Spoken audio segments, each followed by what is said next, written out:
हमारे शरीर में 7 चक्र होते हैं। इन्हें सृष्टि की समस्त शक्तियों का केंद्र माना जाता है। मान्यता है कि इन चक्रों की इर्द गिर्द शरीर की ऊर्जा एकत्रित होती है। ध्यान एवं योग की सहायता से इन चक्रों को जागृत किया जा सकता है। यदि यह चक्र एक बार जागृत हो जाएं, तो व्यक्ति के लिए कुछ भी असंभव नहीं रहता। मित्रों, आज का हमारा विषय है मनुष्य के अंदर 7 चक्र कौन कौन से हैं, इसका महत्व तथा प्रभाव क्या है और इसे कैसे जागृत किया जा सकता है। इससे पहले अगर आप हमारे चैनल पर नए हैं तो हमारी चैनल को सब्सक्राइब करें और साथ में घंटी के बटन को जरूर दबाएं। पहला है मूलाधार चक्र। चक्र रीढ़ की हड्डी के सबसे निचले हिस्से के आसपास होता है। इस चक्र को कुंडलिनी का मुख्य स्थान कहा जाता है।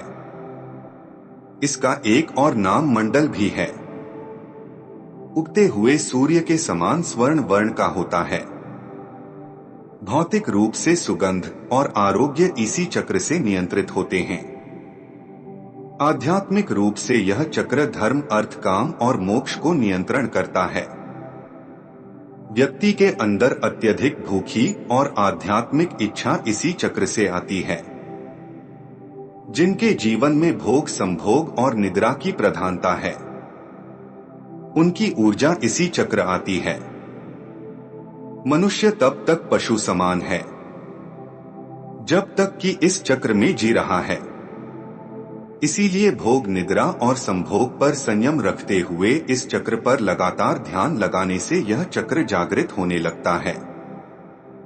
इस चक्र के जागृत होने पर व्यक्ति के भीतर वीरता, निर्भीकता और आनंद का भाव जागृत होता है। सिद्धियां प्राप्त करने के लिए वीरता, निर्भीकता और जागरूकता का होना जरूरी है। दूसरा है स्वाद स्थान चक्र। इस चक्र को तामसिक चक्र माना जाता है। यह चक्र मूल से 4 अंगुल ऊपर स्थित होता है और इसकी 6 पंखुड़ियां हैं। इस चक्र का बीज मंत्र है। यह जल तत्व का चक्र है तथा इस चक्र का स्वरूप अर्धचंद्राकार है।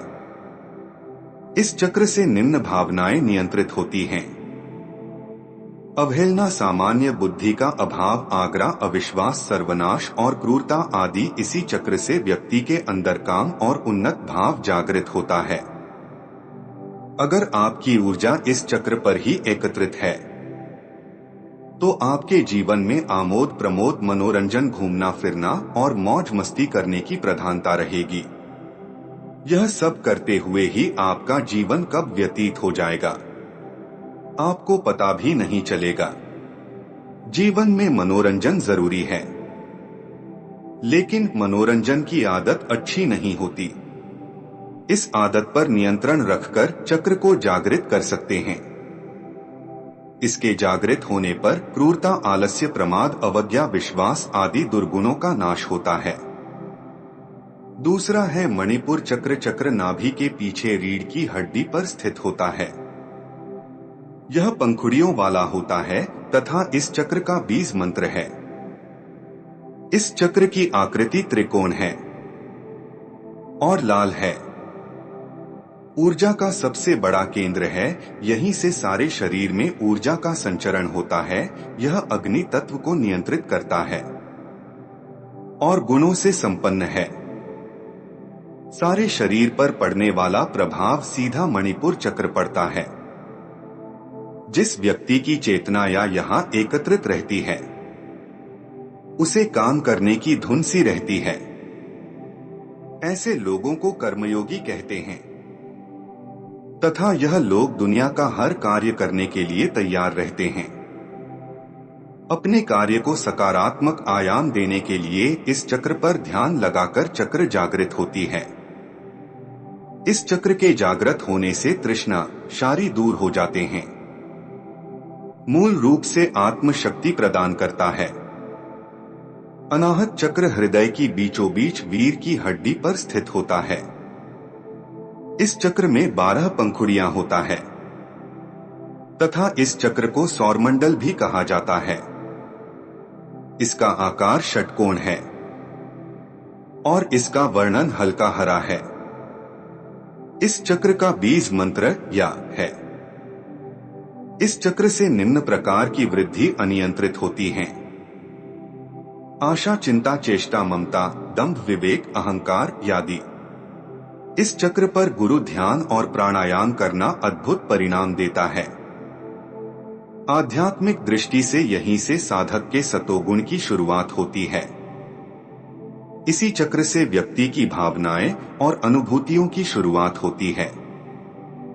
अगर आपकी ऊर्जा अनाहत में सक्रिय है तो आप एक सृजनशील व्यक्ति होंगे और हर क्षण आप कुछ न कुछ नया रखने की सोचते होंगे। हृदय पर संयम करने और ध्यान लगाने से यह चक्र जागृत होने लगता है। खासकर रात्रि को सोने से पूर्व इस चक्र पर ध्यान लगाकर अभ्यास करने से यह जागृत होने लगता है। इसकी सक्रिय होने पर कपट, इंसान, कुतर्क, चिंता, दंभ, विवेक और अहंकार समाप्त हो जाते हैं। इस चक्र के जागृत होने से व्यक्ति के भीतर प्रेम और संवेदना का जागरण होता है। यह चक्र जागृत होने पर व्यक्ति के समान वहीं प्रकट होने लगता है तथा व्यक्ति अत्यंत आत्मविश्वास, सुरक्षित, चारित्रिक रूप से जिम्मेदार एवं भावनात्मक रूप से संतुलित व्यक्तित्व बन जाता है। 5वां है विशुद्ध चक्र। यह कंठ के पीछे स्थित होता है। इस चक्र की 16 पंखुड़ियां हैं। इस चक्र से निवृत्ति अनियंत्रित होती है। भौतिक विज्ञान, कल्याण, महान कार्य, ईश्वर में समर्पण और अमृतादि आकाश तत्व और 8 सिद्धियों से संबंध रखता है तथा संगीत के 7 सूर्य द्वारा उत्पन्न होती हैं। कुंडली शक्ति का जागरण होने से जो ध्वनि आती है वह किसी चक्र से आती है। इस चक्र के गड़बड़ होने से वैज्ञानिक रूप से थायराइड जैसी समस्याएं और वाणी की विकृति पैदा होती है और भी आध्यात्मिक अनुभूति आ देता है तथा सारी की सारी सिद्धियां इसी चक्र में पाई जाती हैं। सामान्य तौर पर यदि आपकी ऊर्जा चक्र के आसपास एकत्रित है तो आप अति शक्तिशाली होंगे। कंठ में ध्यान लगाने से यह चक्र जागृत होने लगता है। मनुष्य को इसके जागृत होने पर 16 कलाओं और 16 विभूतियों का ज्ञान हो जाता है। इसके जागृत होने से जहां भूख और प्यास को रोका जा सकता है वहीं मौसम के प्रभाव को भी रोका जा सकता है। आज्ञा चक्र यह दोनों के बीच में होता है। यह 2 पंखुड़ियों वाला होता है। एक पंखुड़ी काले रंग की है और दूसरी पंखुड़ी सफेद रंग की है। सफेद पंखुड़ी ईश्वर की ओर जाने का प्रतीक है और काली पंखुड़ियों का अर्थ संसार, एकता की ओर जाने का प्रतीक है।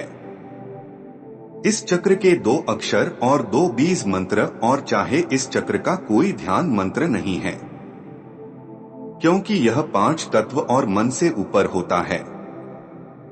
इस चक्र पर मंत्र का आघात करने से शरीर के सारे चक्र नियंत्रित होते हैं।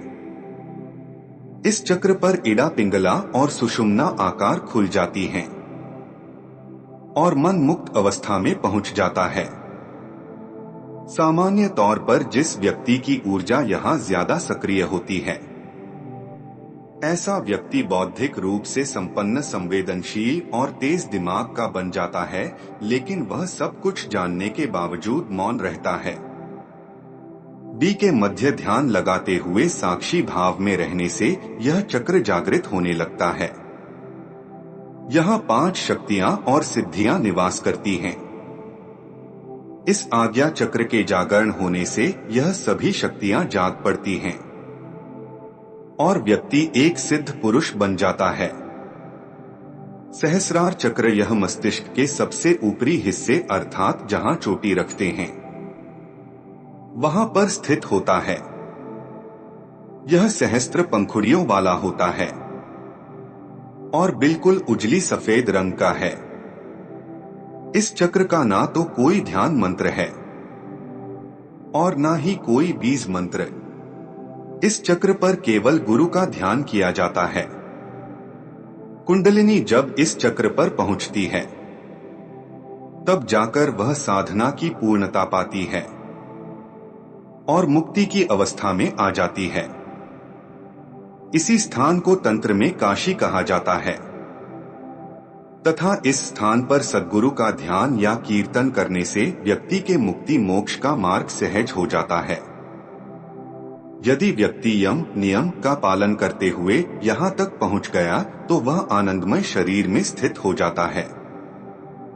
ऐसे व्यक्ति को संसार, संन्यास और सिद्धियों से कोई मतलब नहीं रहता। लगातार ध्यान करते रहने से मनुष्य जब मूलाधार चक्र से होते हुए सहस्रार तक जागृत कर लेता है तब वह व्यक्ति परमहंस के पद को प्राप्त कर लेता है। मित्रों, मन से बड़ा कोई चक्र, कोई शक्ति नहीं। सभी धर्म एवं संस्कृति में यह एक विस्तृत समझ है कि हमारे जीवन में जो भी दुखी या तकलीफें हैं वह हमारे अपने ही कर्मों का फल है। और वैसे ही कोई भी लाभ, हानि, खुशी, प्रेम और संतुष्ट का आधार भी कर्म है। परंपरागत रीति से समय चक्र अपने 4 भागों के साथ घूमता रहता है जो मन स्थिति के परिवर्तन का प्रतीक है। उस विशेष समय अवधि में देखा जाए तो चक्र की कोई शुरुआत या अंत नहीं है। क्रिया और प्रतिक्रियाओं की एक निरंतर एवं शाश्वत कड़ी है जिसकी गुणवत्ता हमारे अपने हाथ में है। बदलती ऋतु तथा तत्वों की अखंडता समय के साथ पृथ्वी का बाह्य स्वरूप बदल देते हैं। प्रकृति के भ्रष्ट होने के पीछे का प्रेरक स्रोत है मनुष्य का मन।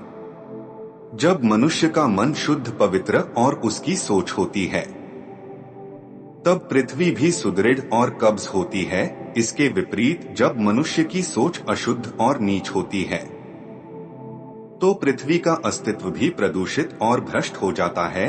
जब मनुष्य अपना दैनिक जीवन इस समय चक्र की स्मृति में रहकर व्यतीत करता है वह एक विस्तृत दृष्टिकोण में निरंतर बनाए रखता है। ऐसे मनुष्य को यह आभास रहता है उसकी सोच और कर्म का उसके निजी जीवन की गुणवत्ता पर क्या असर पड़ने वाला है। इस तरह मनुष्य जीवन के प्रांगण में पर्वत शिखर पर खड़े होकर अपने जीवन की दृश्य का देखने का आनंद लेते हैं, बल्कि अपने जीवन में कब और कैसे आगे बढ़ना है इस बात का भी समझ रखते हैं। प्रत्येक मनुष्य स्वयं ही अपने भाग्य का निर्माता है। जो मनुष्य इन 7 चक्र को जागृत के साथ मन को भी नियंत्रित कर लेता है उसके लिए इस दुनिया में कुछ भी असंभव नहीं। मित्रों, अगर आपने हमारी वीडियो को अंत तक देखा है तो कृपया हमें कमेंट में जरूर बताएं कि यह वीडियो आपको कैसी लगी। धन्यवाद।